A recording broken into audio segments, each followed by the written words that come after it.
Hi guys! Magluluto tayo ngayon ng beef tripe o tinatawag namin dito sa amin putahe na paklay. So, nag-frozen pa to guys. So, i-defrost muna natin to. Ito to. Then, papakuluan sandali para tanggalin natin tong itim. Then, magluto na tayo after that. Ilubog natin to sandali. Frozen pa din ay.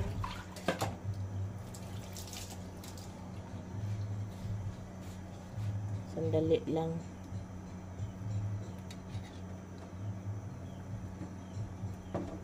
Dahil pag patatagalin nyo, hindi na mababalatan to. Gusto ko kasi kunin talaga tong itim.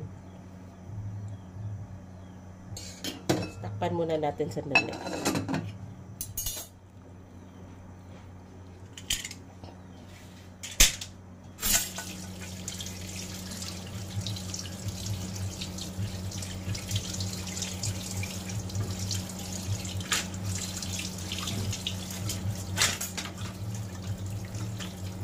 Tanggalin ko ito.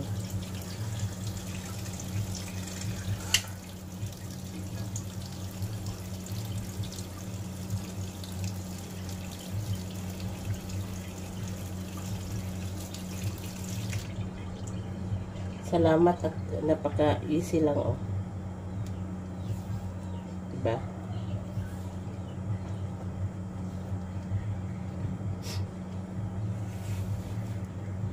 Kita niyo guys. Isa-shock nyo lang sa tubig na mainit. Madali lang talaga. Ganyan.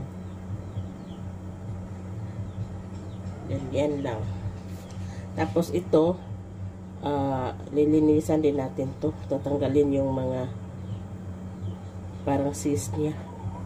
Guys, ito lang yung kuha ko dahil tinanggalan ko yun ng balat, yung itim ba, at saka sa inside pa niya is maraming parang cyst, so tinanggal ko yun diri kasi.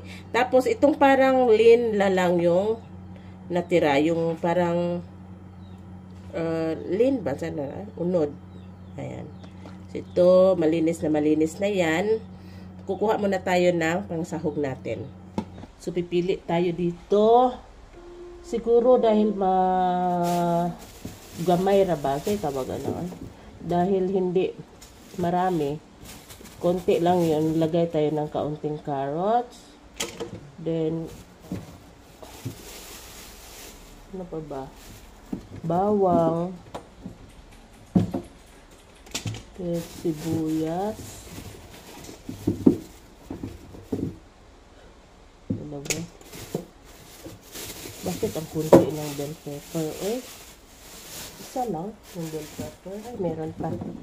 Meron pa pala dito. So, dalawang bell pepper. Tapos, maraming sili. Ganyan. Kunin natin itong...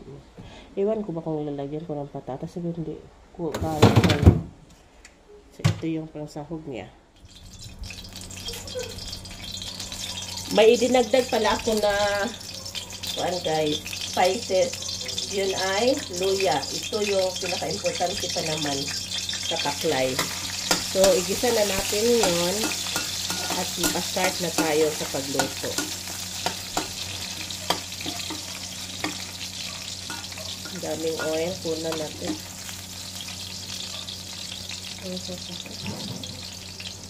Parami ko ata yung mantika.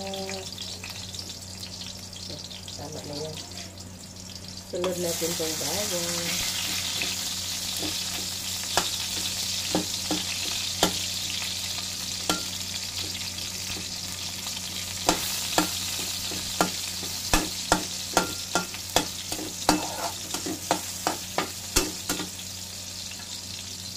Tapos itong ginayas ko na luya.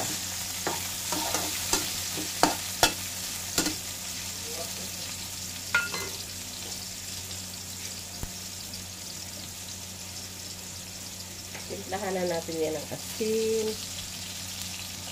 at saka paminta. I-brown natin ito ng kaunti.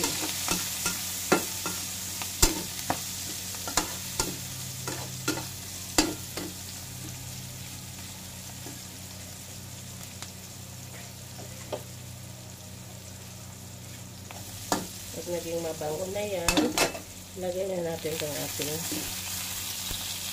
beef tripe.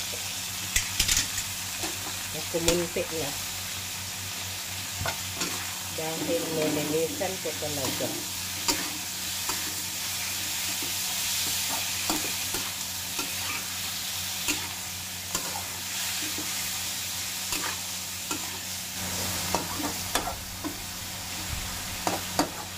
Tapos, para mawala yung langsa guys, lagyan natin yan ng suka.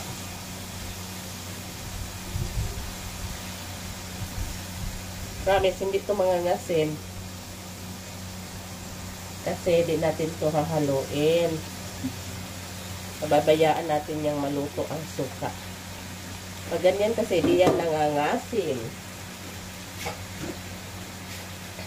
Then, antayin natin yan na ma-dry up. So, medyo naiga na siya guys. At nawala na rin yung baho ng suka. This time ay naglagay naman tayo ng kaunting tuyo.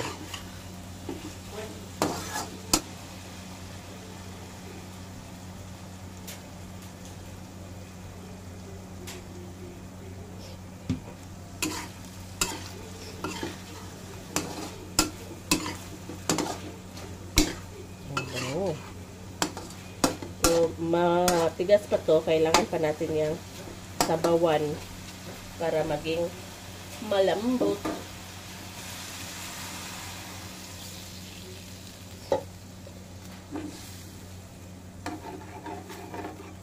So, palambutin na natin to. Pag malambot na, ilagay na natin ang rest of the our ingredients. Yan.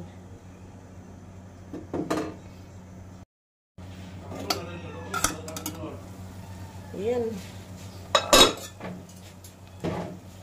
Ito ni Harold gamay. Lagay na natin itong ating carrots.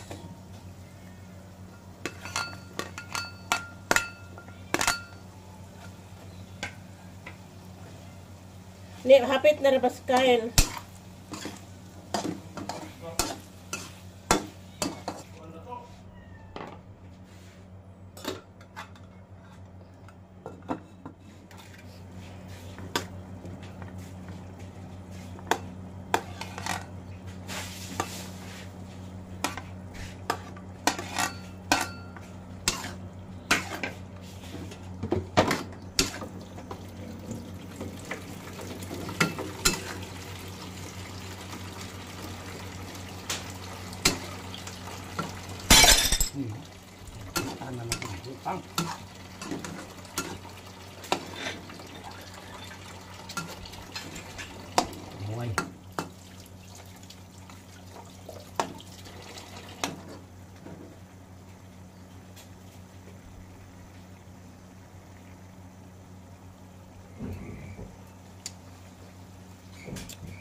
Lami guys. So, luto na to. Kain na kami ni Harold.